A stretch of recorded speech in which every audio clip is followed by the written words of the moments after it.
In this lesson, we're going to learn how to select appropriate cell ranges and how to navigate through them in VBA. This is important because you'll have to learn how to appropriately reference the correct cells further down the line.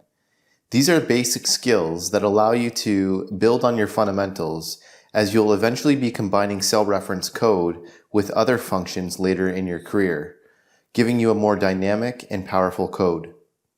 Let's start with a simple example to get familiar with cell referencing. Looking at this line of code, you can see how simple and easy this is. Simply place range in front to denote what we are looking to recognize and select.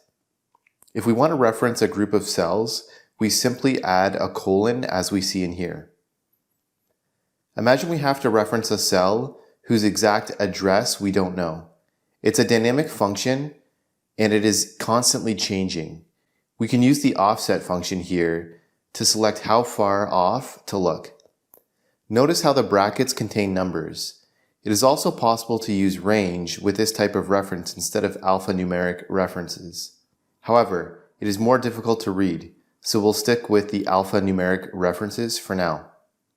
Hey guys, thanks for watching this lesson. I hope you enjoyed it, and if you did, I'd really appreciate a like and subscribe from you. And if you want to learn more about Microsoft Excel, check out these videos above.